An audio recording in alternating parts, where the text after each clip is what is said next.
श्रीमद् भगवत गीता के पास दुनिया की हर समस्या का समाधान है, आपके हर सवालों का जवाब है।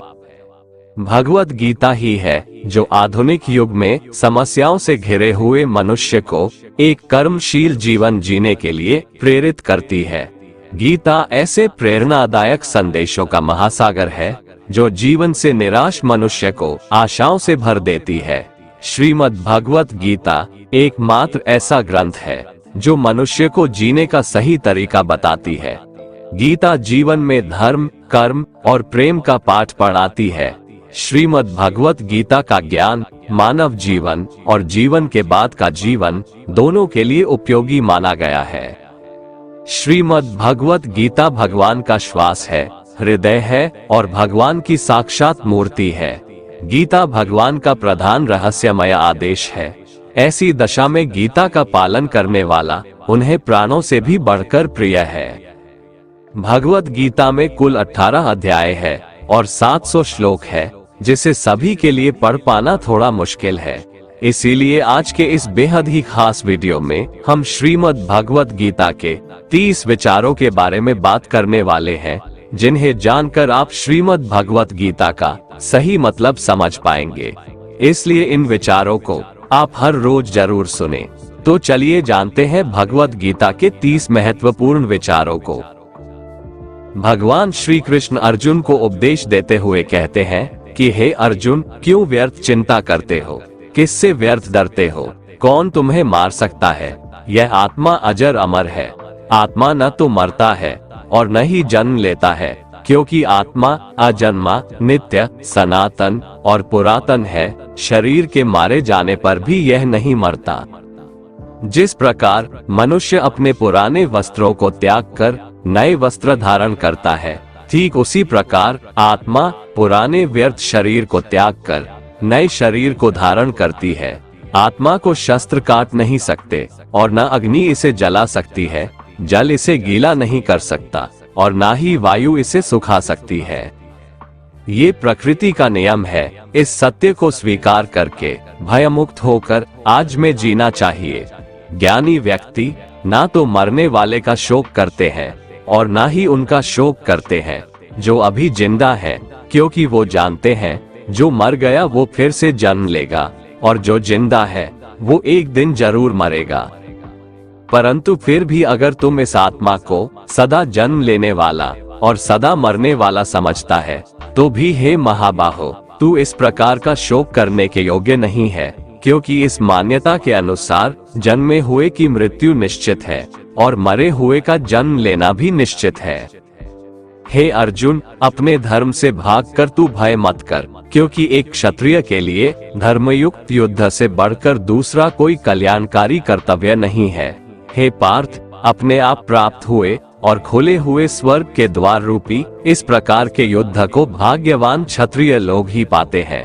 किंतु अगर तुम इस धर्मयुक्त युद्ध को नहीं करेगा, तो स्वधर्म और कीर्ति को खोकर पाप को प्राप्त होगा तथा युगों युगों तक तुम्हारे अपकीर्ति की चर्चा होगी।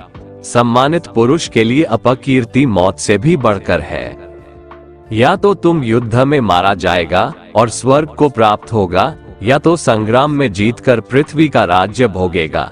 इस कारण हे अर्जुन, उठ और युद्ध कर।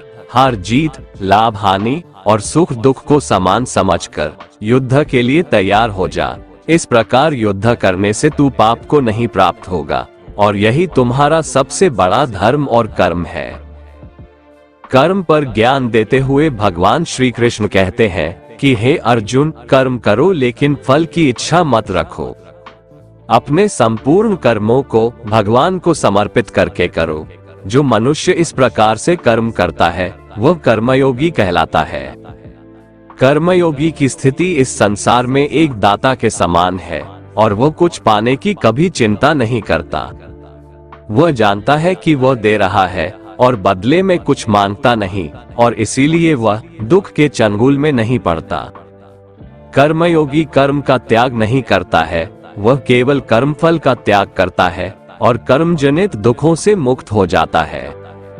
कर्म फल का त्याग कर धर्मनिरपेक्ष कार्य का संपादन भी पूजा के समान हो जाता है। संसार का कोई कार्य ब्रह्म से अलग नहीं है, इसलिए कार्य की प्रकृति कोई भी हो, निष्काम कर्म सदा ईश्वर को ही समर्पित हो जाता है। पुनर्जन्म का कारण वासनाओं या अतृप्त कामनाओं का संचय है। कर्मयोगी कर्मफल के चक्कर में ही नहीं पड़ता, अतः वासनाओं का संचय भी नहीं होता। इस प्रकार कर्मयोगी पुनर्जन्म के बंधन से भी मुक्त हो जाता है। कर्मयोग हमारे आत्मज्ञान को जागृत करता है। इसके बाद हम न केवल अपने वर्तमान जीवन के उद्देश्यों को, बल्कि जीवन के बाद की अपनी गति का पूर्वाभास प्राप्त कर सकते हैं। इस योग में कर्म के द्वारा ईश्वर की प्राप्ति की जाती है। श्रीमद् भगवत गीता में कर्मयोग को सर्वश्रेष्ठ माना गया है। गृहस्थ और कर्मठ व्यक्ति के लिए ये योग अधिक उपयुक्त है। कर्मयोग का कभी नाश नहीं होता। इसके संस्कार साधक के अंतःकरण में स्थित हो जाते हैं और वे साधक को दूसरे जन्म में पुनः साधन में लगा देते हैं। निष्काम भाव से किए गए कर्मों का विपरीत परिणाम भी नहीं होता है और ऐसा साधक भगवान को प्राप्त हो जाता है। श्री भगवान कहते हैं कि आसक्ति रहित कर्म वेदों से भी बढ़कर है। वेद भी सिर्फ 3 गुणों में समाप्त हो जाते हैं, उससे आगे वे भी नहीं जानते। उससे आगे है कर्म योग। श्री भगवान का कहना है कि कर्म करो लेकिन उससे आसक्ति मत रखो। बेहद बड़े जलाशय के प्राप्त हो जाने पर छोटे जलाशय में मनुष्य का जितना प्रयोजन रहता है, उसी तरह से जिसने ब्रह्म तत्व को समझ लिया, तब उसके लिए वेदों की कोई आवश्यकता नहीं रह जाती है। भगवान श्री कृष्ण कहते हैं, श्रेष्ठ पुरुष जैसा आचरण करता है, अन्य पुरुष भी वैसा ही आचरण करते हैं। वह जो कुछ प्रमाण देता है, समस्त मनुष्य समुदाय उन्हीं के पद चिन्हों पर अपने रास्ते चुनता है। इसलिए सज्जन व्यक्तियों को सदैव अच्छा व्यवहार करना चाहिए। हे अर्जुन, मेरा इन तीनों लोकों में न तो कुछ कर्तव्य है और न ही कोई वस्तु प्राप्त करने योग्य है, फिर भी मैं कर्म में ही बरतता हूँ, अर्थात मैं भी कर्म करते हुए अपने कर्तव्य का निर्वाह करता हूँ। श्री भगवान कहते हैं, हे पार्थ, यदि मैं कर्मों को करने में सावधानी ना बरतूं तो बड़ा अनर्थ हो जाएगा, क्योंकि मनुष्य सब प्रकार से मेरे ही मार्ग का अनुसरण करते हैं। इसलिए यदि मैं कर्म न करूं तो ये सब मनुष्य नष्ट भ्रष्ट हो जाएंगे और मैं संकर्ता का करने वाला हो जाऊंगा तथा इस समस्त प्रजा को नष्ट करने वाला बन जाऊंगा।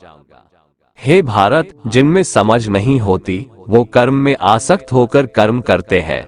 आसक्ति रहित विद्वान को भी चाहिए कि वह भी लोगों को सही दिशा दिखाने के लिए उसी प्रकार कर्म करे। जो ज्ञानी हैं, जिन्हें ईश्वर की सच्चाई मालूम हो चुकी है, उनकी ये जिम्मेदारी बन चुकी है कि उनके काम करने के तरीके से कहीं किसी और के मन में काम करने के प्रति अश्रद्धा या अपमान ना पैदा हो जाए। इसलिए उन ज्ञानी जनों के लिए ये जरूरी है कि वो ऐसा उदाहरण सामने रखें जिससे हर कोई अपना कर्म, अपना कर्तव्य करने के लिए प्रेरित हो। वास्तव में संपूर्ण कर्म सब प्रकार से प्रकृति के गुणों द्वारा किए जाते हैं, तो भी जिसका अंतःकरण अहंकार से मोहित हो रहा है, ऐसा अज्ञानी मैं करता हूँ ऐसा मानता है। तामसिक गुण वाले व्यक्ति आलस्य या नींद इसी प्रकार के कर्म करते हैं। राजसिक गुण वाले बात बात पर शौर्य या बहादुरी दिखाने का काम करते हैं, लेकिन ज्ञानी मनुष्य जानते हैं उसके गुण ही उससे कर्म करवा रहे हैं, और जो ज्ञानी नहीं होते वो समझते हैं कि सब कुछ वही कर रहे हैं। कर्म में लगे हुए ज्ञानियों को ये जानना चाहिए कि गुण ही उनसे कर्म करवाते हैं, वो खुद कुछ भी नहीं करते। और जो ज्ञानी इस बात को समझ ले तो ये उनकी जिम्मेदारी होती है कि वो अज्ञानियों को समझाए कि कर्म ही उनका धर्म है। श्री कृष्ण अर्जुन से कहते हैं कि तुम मुझ अंतर्यामी परमात्मा में अपने सारे कर्मों को अर्पण कर दे। जो कोई मनुष्य दोष दृष्टि से रहित और श्रद्धा युक्त होकर मेरे इस मत का सदा अनुसरण करते हैं, वे भी संपूर्ण कर्मों से छूट जाते हैं। परंतु जो मनुष्य मुझ में दोषारोपण करते हुए मेरे इस मत के अनुसार नहीं चलते हैं, उन मूर्खों को तू संपूर्ण ज्ञानों में मोहित और नष्ट हुआ ही समझ। ज्ञानी मनुष्य या योगी किसे कहते हैं, इसके बारे में श्री भगवान बताते हैं कि जब मनुष्य मन में स्थित संपूर्ण कामनाओं को भली भांति त्याग देता है और आत्मा से आत्मा में ही संतुष्ट रहता है, तब वह मनुष्य ज्ञानी या योगी कहलाता है। दुखों की प्राप्ति होने पर जिसके मन में उद्वेग नहीं होता, सुखों की प्राप्ति में जो सर्वथा स्पृहा रहित है तथा जिसके राग, भय और क्रोध नष्ट हो गए हैं, ऐसा मनुष्य ज्ञानी कहलाता है। जो मनुष्य सर्वत्र स्नेह रहित होकर शुभ या अशुभ वस्तु को प्राप्त होकर न प्रसन्न होता है और न द्वेष करता है, वह ज्ञानी है।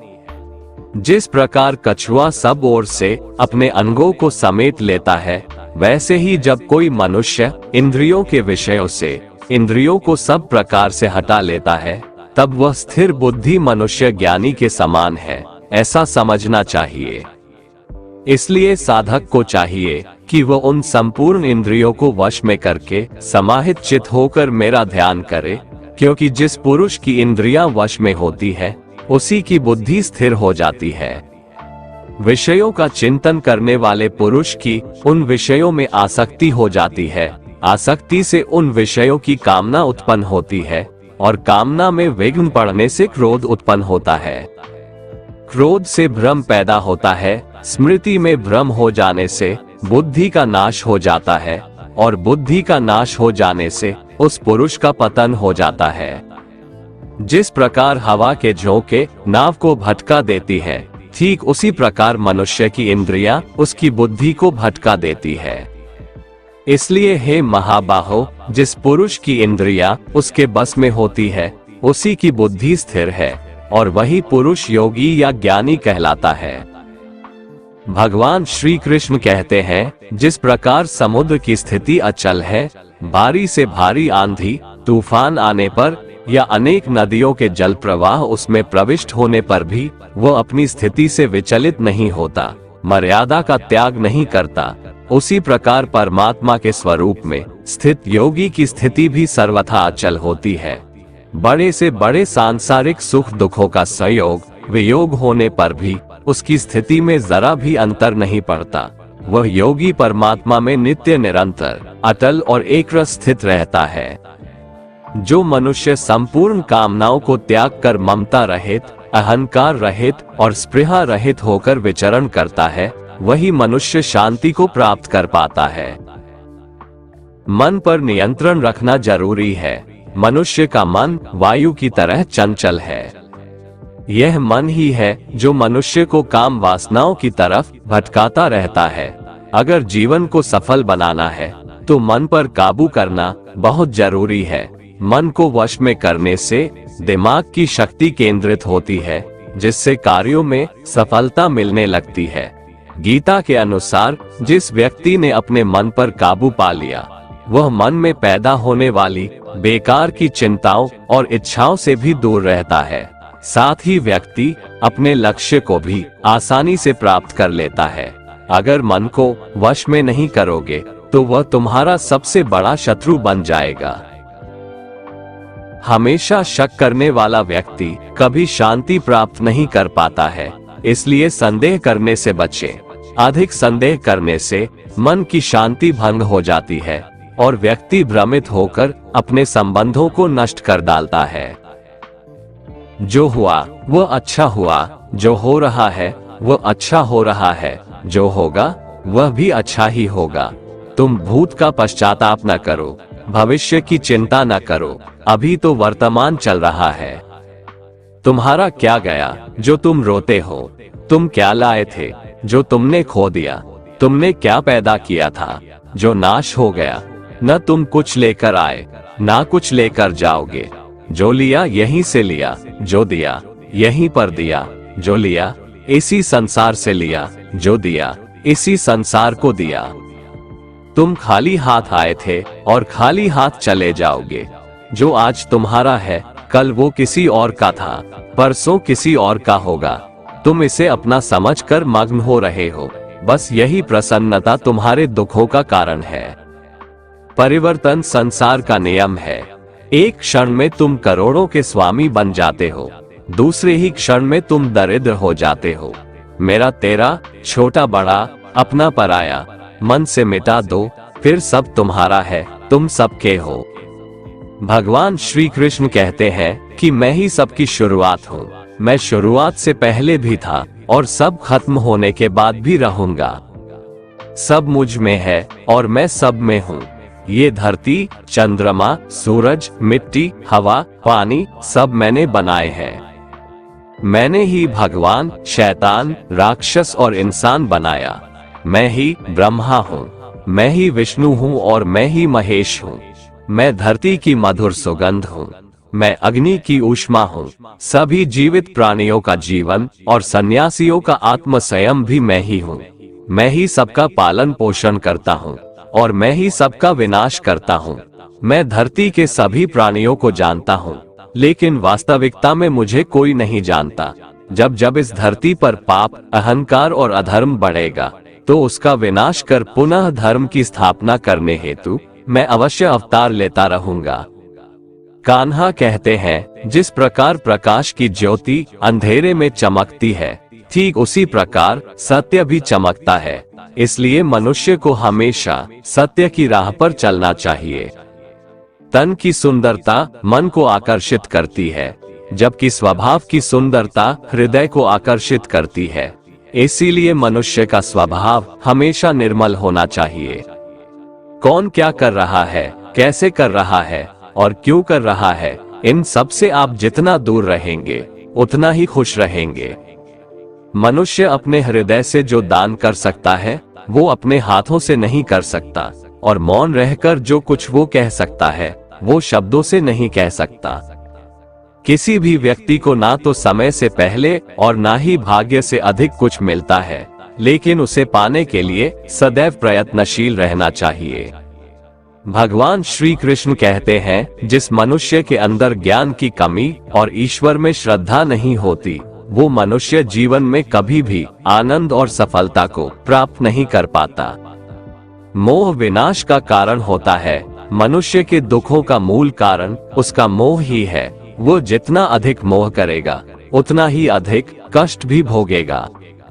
ज्यादा खुश होने पर और ज्यादा दुखी होने पर निर्णय नहीं लेना चाहिए, क्योंकि ये दोनों परिस्थितियां आपको सही निर्णय नहीं लेने देती हैं। जो व्यक्ति आध्यात्मिक जागरूकता के शिखर तक पहुंच चुके हैं, उनका मार्ग है निस्वार्थ कर्म, और जो भगवान के साथ संयोजित हो चुके हैं, उनका मार्ग है स्थिरता और शांति। मानव कल्याण ही भगवत गीता का प्रमुख उद्देश्य है। इसलिए मनुष्य को अपने कर्तव्यों का पालन करते समय मानव कल्याण को प्राथमिकता देना चाहिए। हे अर्जुन, वह जो वास्तविकता में मेरे उत्कृष्ट जन्म और गतिविधियों को समझता है, वो शरीर त्यागने के बाद पुनः जन्म नहीं लेता और मेरे परम धाम को प्राप्त होता है। वो व्यक्ति जो सभी इच्छाएं त्याग देता है और मैं और मेरा की लालसा और भावनाओं से मुक्त हो जाता है, उसे अपार शांति की प्राप्ति होती है। संयम, सदाचार, स्नेह एवं सेवा, ये गुण सत्संग के बिना नहीं आते। ईश्वर से किए गए प्रार्थना से इंसान की परिस्थिति या तकदीर बदले या ना बदले, पर उस प्रार्थना से इंसान के चरित्र में जरूर बदलाव आता है। भगवान श्री कृष्ण कहते हैं, हे अर्जुन, जो भक्त मुझे जिस प्रकार भजते हैं, मैं भी उनको उसी प्रकार भजता हूँ, क्योंकि सभी मनुष्य सब प्रकार से मेरे ही मार्ग का अनुसरण करते हैं। इस मनुष्य लोक में कर्मों के फल को चाहने वाले लोग देवताओं का पूजन किया करते हैं, क्योंकि उनको कर्मों से उत्पन्न होने वाली सिद्धि शीघ्र मिल जाती है। ब्राह्मण, क्षत्रिय, वैश्य और शूद्र, इन 4 वर्णों का समूह गुण और कर्मों के अनुसार मेरे द्वारा रचा गया है। इस प्रकार उस सृष्टि रचनादि कर्म का कर्ता होने पर भी मुझ अविनाशी परमेश्वर को तू वास्तव में अकर्ता ही जान। जिसने अपने मन और इंद्रियों को जीत लिया है और जिसने समस्त भोगों की सामग्री का परित्याग कर दिया है, ऐसा आशा रहित पुरुष केवल शरीर संबंधी कर्म करता हुआ भी पापों को नहीं प्राप्त होता है।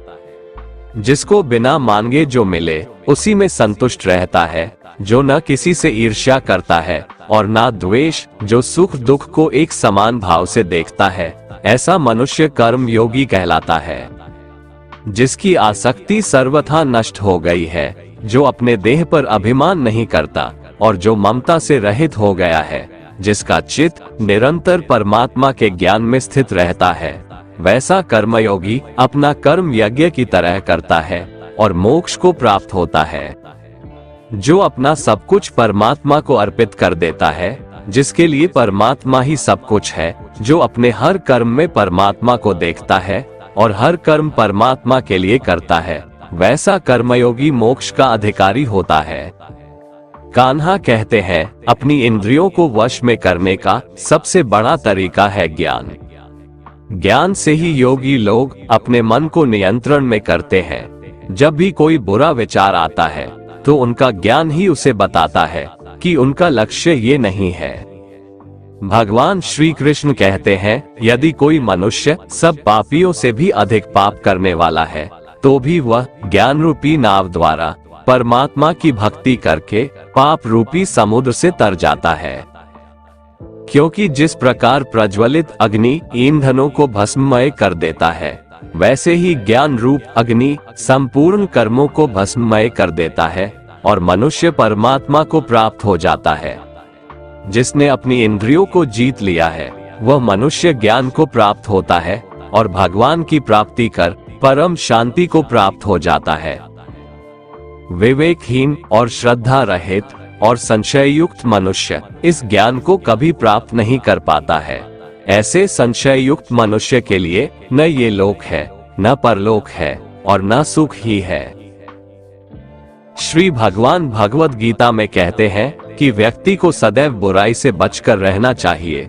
अगर कोई बुरा कर्म करता है तो वह कर्म उसको अपने जीवन में भोगना ही पड़ता है। जिस प्रकार बछड़ा हजारों के झुंड में भी अपनी माँ को खोज लेता है, वैसे ही कर्म का फल आपको हजारों के भीड़ में भी खोज लेगा। माधव कहते हैं, किसी जीव को कष्ट देकर आप मुझे खुश नहीं देख सकते हो। श्री कृष्ण जगत के स्वामी हैं, वह कण कण में निवास करते हैं। छोटे से छोटे जीव के हृदय में ईश्वर का वास होता है। उस जीव को कष्ट का अनुभव होना ईश्वर को कष्ट का अनुभव कराता है। अर्थात किसी जीव को कष्ट देकर अपने ईश्वर को खुश कैसे देख सकते हैं। मनुष्य हमेशा अपने भाग्य को कोसता है, ये जानते हुए भी कि भाग्य से भी ऊंचा उसका कर्म है जो उसके स्वयं के हाथों में है। जितना इंतजार परमात्मा आपसे करवा रहा है, समय आने पर वो इतना देगा कि संभाल भी नहीं पाओगे। कोई आपका साथ ना दे तो निराश मत होना, क्योंकि परमात्मा से बड़ा हमसफर कोई नहीं होता। विश्वास के बगैर इस दुनिया में कोई भी रिश्ता ज्यादा देर तक कायम नहीं रह सकता। केवल ज्ञान ही एक ऐसा अक्षय तत्व है जो कहीं भी, किसी भी अवस्था में और किसी भी काल में मनुष्य का साथ नहीं छोड़ता। धरती पर जिस प्रकार मौसम में बदलाव आता है, उसी प्रकार जीवन में भी सुख दुख आता जाता रहता है। युद्ध हो या जीवन, सफलता केवल 3 शस्त्रों से प्राप्त होती है, धर्म, धैर्य और साहस। कोई भी मनुष्य जन्म से नहीं बल्कि अपने कर्मों से महान बनता है। कुछ पाना है तो खुद पर भरोसा कीजिए, क्योंकि सहारे कितने भी सच्चे और अच्छे हो, साथ छोड़ ही जाते हैं। मित्र गरीब है या अमीर मायने नहीं रखता, बल्कि वो आपके बुरे समय में आपका साथ कितना देता है, यह मायने रखता है। धर्म चाहे जो भी हो, अच्छे इंसान बनो, हिसाब हमारे कर्म का होगा, धर्म का नहीं। प्रकृति के 3 गुण, सत्व गुण, रज गुण और तम गुण से उत्पन्न होने वाले भाव, उन सबको तू मुझसे उत्पन्न होने वाला समझ, परंतु प्रकृति के गुण मेरे अधीन रहते हैं, मैं उनके अधीन नहीं हूँ। प्रकृति के इन तीनों गुणों से उत्पन्न भावों द्वारा संसार के सभी जीव मोहग्रस्त रहते हैं। इस कारण वे मुझ परम अविनाशी को नहीं जान पाते हैं। हे अर्जुन, इन तीनों दिव्य गुणों से युक्त मेरी माया को पार कर पाना असंभव है, परंतु जो मनुष्य मेरे शरणागत हो जाते हैं, वो मेरी इस माया को आसानी से पार कर जाते हैं। मनुष्यों में अधर्मी और दुष्ट स्वभाव वाले मूर्ख लोग मेरी शरण ग्रहण नहीं करते हैं। ऐसे नास्तिक स्वभाव धारण करने वालों का ज्ञान मेरी माया द्वारा हर लिया जाता है। बुद्धिहीन मनुष्य मुझ अप्रकट परमात्मा को मनुष्य की तरह जन्म लेने वाला समझते हैं, इसलिए वह मेरे सर्वश्रेष्ठ अविनाशी स्वरूप के परम प्रभाव को नहीं समझ पाते हैं। मैं सभी के लिए प्रकट नहीं हूँ, क्योंकि मैं अपनी योग माया द्वारा आच्छादित रहता हूँ। इसलिए यह मूर्ख मनुष्य मुझ अविनाशी परमात्मा को नहीं समझ पाते हैं। जो मनुष्य जीवन के अंत समय में मेरा ही स्मरण करता हुआ शारीरिक बंधन से मुक्त होता है, वह मेरे ही भाव को अर्थात मुझको ही प्राप्त होता है, इसमें कुछ भी संदेह नहीं है। हे कुंती पुत्र, मनुष्य अंत समय में जिस जिस भाव का स्मरण करता हुआ शरीर का त्याग करता है, वह उसी भाव को ही प्राप्त होता है जिस भाव का जीवन में निरंतर स्मरण किया है। इसलिए हे अर्जुन, तू हर समय मेरा ही स्मरण कर, मन बुद्धि से मेरे शरणागत होकर तू निश्चित रूप से मुझको ही प्राप्त होगा। हे पृथापुत्र, जो मनुष्य बिना विचलित हुए अपनी चेतना अर्थात आत्मा से योग में स्थित होने का अभ्यास करता है, वह निरंतर चिंतन करता हुआ उस दिव्य परमात्मा को ही प्राप्त होता है। मनुष्य को उस परमात्मा के स्वरूप का स्मरण करना चाहिए, जो कि सभी को जानने वाला है, पुरातन है, जगत का नियंता है, सूक्ष्म से भी अति सूक्ष्म है, सभी का पालन करता है, अकल्पनीय स्वरूप है, सूर्य के समान प्रकाशमान है और अंधकार से परे स्थित है। जो मनुष्य मृत्यु के समय अचल मन से भक्ति में लगा हुआ योग शक्ति के द्वारा प्राण को दोनों भौहों के मध्य में पूर्ण रूप से स्थापित कर लेता है, वह निश्चित रूप से परमात्मा के उस परम धाम को ही प्राप्त होता है। हे पृथापुत्र अर्जुन, जो मनुष्य मेरे अतिरिक्त अन्य किसी का मन से चिंतन नहीं करता है और सदैव नियमित रूप से मेरा ही स्मरण करता है, उस नियमित रूप से मेरी भक्ति में स्थित भक्त के लिए मैं सरलता से प्राप्त हो जाता हूँ। मुझे प्राप्त करके उस मनुष्य का इस दुख रूपी अस्तित्व रहित क्षणभंगुर संसार में पुनर्जन्म कभी नहीं होता है, बल्कि वह महात्मा परम सिद्धि को प्राप्त करके मेरे परम धाम को प्राप्त होता है। हे अर्जुन, इस ब्रह्मांड में निम्न लोक से ब्रह्म लोक तक के सभी लोकों में सभी जीव जन्म मृत्यु को प्राप्त होते रहते हैं, किंतु हे कुंती पुत्र अर्जुन, मुझे प्राप्त करके मनुष्य का पुनर्जन्म कभी नहीं होता है। जो मनुष्य 1000 चतुर्युगों का ब्रह्मा का दिन और 1000 चतुर्युगों की ब्रह्मा की रात्रि को जानते हैं, वो मनुष्य समय के तत्व को वास्तविकता से जानने वाले होते हैं। ब्रह्मा के दिन की शुरुआत में सभी जीव उस अव्यक्त से प्रकट होते हैं और रात्रि की शुरुआत में पुनः अव्यक्त में ही विलीन हो जाते हैं। उस अव्यक्त को ही ब्रह्म के नाम से जाना जाता है। हे पृथापुत्र, वही यह समस्त जीवों का समूह बार बार उत्पन्न और विलीन होता रहता है। ब्रह्मा की रात्रि के आने पर विलीन हो जाता है और दिन के आने पर अपने आप प्रकट हो जाता है, लेकिन उस अव्यक्त ब्रह्म के अतिरिक्त शाश्वत परम अव्यक्त पर ब्रह्म है। वह पर ब्रह्म सभी जीवों के नाश होने पर भी कभी नष्ट नहीं होता है, जिसे वेदों में अव्यक्त अविनाशी के नाम से कहा गया है। उसी को परम गति कहा जाता है, जिसको प्राप्त करके मनुष्य कभी वापस नहीं आता है, वही मेरा परम धाम है। हे कुंती पुत्र, कल्प के अंत में सभी प्राणी मेरी प्रकृति में प्रवेश करके विलीन हो जाते हैं और अगले कल्प के आरंभ में उनको अपनी इच्छा शक्ति से मैं फिर उत्पन्न करता हूँ। 84 लाख योनियों में सभी प्राणी अपनी इच्छा शक्ति के कारण बार बार मेरी इच्छा शक्ति से विलीन और उत्पन्न होते रहते हैं। ये सभी पूर्ण रूप से खुद ही मेरी इच्छा शक्ति के अधीन होते हैं, अर्थात मेरी प्रकृति के अधीन होते हैं। हे धनंजय, ये सभी कर्म मुझे बांध नहीं पाते हैं, क्योंकि मैं उन कार्यों में बिना किसी फल की इच्छा से उदासीन भाव में स्थित रहता हूँ। हे कुंती पुत्र, मेरी अधीनता में मेरी अपराध शक्ति सभी चर तथा अचर जीव उत्पन्न और विनिष्ट करती रहती है। इसी कारण से यह संसार परिवर्तनशील है।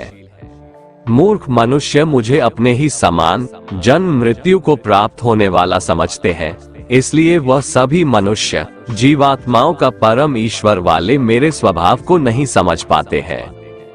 ऐसे मनुष्य कभी न पूर्ण होने वाली आशा में, कभी न पूर्ण होने वाले कर्मों में और कभी न प्राप्त होने वाले ज्ञान में मोहग्रस्त होकर मेरी मोहने वाली भौतिक प्रकृति की ओर आकृष्ट होकर निश्चित रूप से राक्षसी प्रवृत्ति और आसुरी स्वभाव धारण किए रहते हैं। हे पृथापुत्र, मोह से मुक्त हुए महापुरुष दैवीय स्वभाव को धारण करके मेरी शरण ग्रहण करते हैं और मुझको सभी जीवात्माओं का उद्गम जानकर अनन्य भाव से मुझ अविनाशी का स्मरण करते हैं। ऐसे महापुरुष दृढ़ संकल्प से प्रयत्न करके निरंतर मेरे नाम और महिमा का गुणगान करते हैं और सदैव मेरी भक्ति में स्थिर होकर मुझे बार बार प्रणाम करते हुए मेरी पूजा करते हैं।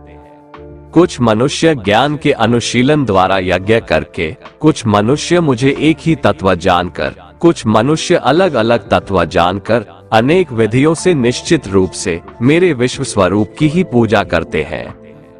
हे अर्जुन, मैं ही वैदिक कर्मकांड को करने वाला हूँ, मैं ही यज्ञ हूँ, मैं ही पितरों को दिए जाने वाला तर्पण हूँ, मैं ही जड़ी बूटी रूप में औषधि हूँ, मैं ही मंत्र हूँ, मैं ही घृत हूँ, मैं ही अग्नि हूँ और मैं ही हवन में दी जाने वाली आहुति हूँ।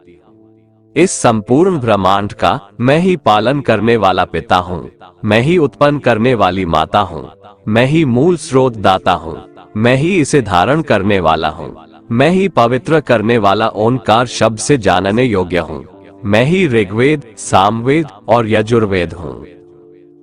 मैं ही सभी प्राप्त होने वाला परम लक्ष्य हूँ, मैं ही सभी का भरण पोषण करने वाला हूँ, मैं ही सभी का स्वामी हूँ, मैं ही सभी के अच्छे बुरे कर्मों को देखने वाला हूँ, मैं ही सभी का परम धाम हूँ, मैं ही सभी की शरण स्थली हूँ, मैं ही सभी से प्रेम करने वाला घनिष्ठ मित्र हूँ, मैं ही सृष्टि को उत्पन्न करने वाला हूँ, मैं ही सृष्टि का संहार करने वाला हूँ, मैं ही सभी का स्थिर आधार हूँ, मैं ही सभी को आश्रय देने वाला हूँ और मैं ही सभी का अविनाशी कारण हूँ। हे अर्जुन, मैं ही सूर्य रूप में तपकर जल को भाप रूप में रोककर बारिश रूप में उत्पन्न होता हूँ, मैं ही निश्चित रूप से अमर तत्व हूँ, मैं ही मृत तत्व हूँ, मैं ही सत्य रूप में तत्व हूँ और मैं ही असत्य रूप में पदार्थ हूँ। जो मनुष्य तीनों वेदों के अनुसार यज्ञों के द्वारा मेरी पूजा करके सभी पापों से पवित्र होकर स्वर्ग लोकों की प्राप्ति के लिए प्रार्थना करते हैं, वह मनुष्य अपने पुण्यों के फल स्वरूप इंद्र लोक में जन्म को प्राप्त होकर स्वर्ग में देवी देवताओं वाले सुखों को भोगते हैं। वह जीवात्मा उस विशाल स्वर्ग लोक के सुखों का भोग करके पुण्य फलों के समाप्त होने पर इस मृत्यु लोक में पुनः जन्म को प्राप्त होते हैं। इस प्रकार तीनों वेदों के सिद्धांतों का पालन करके सांसारिक सुख की कामना वाले मनुष्य बार बार जन्म और मृत्यु को प्राप्त होते रहते हैं। जो मनुष्य एकमात्र मुझे लक्ष्य मानकर अनन्य भाव से मेरा ही स्मरण करते हुए कर्तव्य कर्म द्वारा पूजा करते हैं, जो सदैव निरंतर मेरी भक्ति में लीन रहता है, उस मनुष्य की सभी आवश्यकताएं और सुरक्षा की जिम्मेदारी मैं स्वयं निभाता हूँ। मेरे ऐश्वर्य के प्रभाव को न तो कोई देवतागण जानते हैं और न ही कोई महान ऋषिगण ही जानते हैं, क्योंकि मैं ही सभी प्रकार से देवताओं और महर्षियों को उत्पन्न करने वाला हूँ। जो मनुष्य मुझे जन्म मृत्यु रहित, आदि अंत रहित और सभी लोकों का महान ईश्वरीय रूप को जान जाता है, वह मृत्यु को प्राप्त होने वाला मनुष्य मोह से मुक्त होकर सभी पापों से मुक्त हो जाता है। हे अर्जुन, संशय को मिटाने वाली बुद्धि, मोह से मुक्ति दिलाने वाला ज्ञान, क्षमा का भाव, सत्य का आचरण, इंद्रियों का नियंत्रण, मन की स्थिरता, सुख दुख की अनुभूति, जन्म मृत्यु का कारण, भय अभय की चिंता, अहिंसा का भाव, समानता का भाव, संतुष्ट होने का स्वभाव, तपस्या की शक्ति, दानशीलता का भाव और यश अपयश की प्राप्ति में जो भी कारण होते हैं, ये सभी मनुष्यों के अनेकों प्रकार के भाव मुझसे ही उत्पन्न होते हैं। सातों महान ऋषि और उनसे भी पहले उत्पन्न होने वाले चारों सनकादि कुमारों तथा स्वयंभू मनु आदि, ये सभी मेरे मन की इच्छा शक्ति से उत्पन्न हुए हैं। संसार के सभी लोकों के समस्त जीव इन्हीं की ही संतानें हैं। जो मनुष्य मेरी इस विशेष ऐश्वर्यपूर्ण योग शक्ति को तत्व सहित जानता है, वह स्थिर मन से मेरी भक्ति में स्थित हो जाता है। इसमें किसी भी प्रकार का संदेह नहीं है। जो मनुष्य मुझसे परम प्रेम करके इस परम रहस्य युक्त गीता शास्त्र को मेरे भक्तों में कहेगा, वह मुझको ही प्राप्त होगा। इसमें कोई संदेह नहीं है।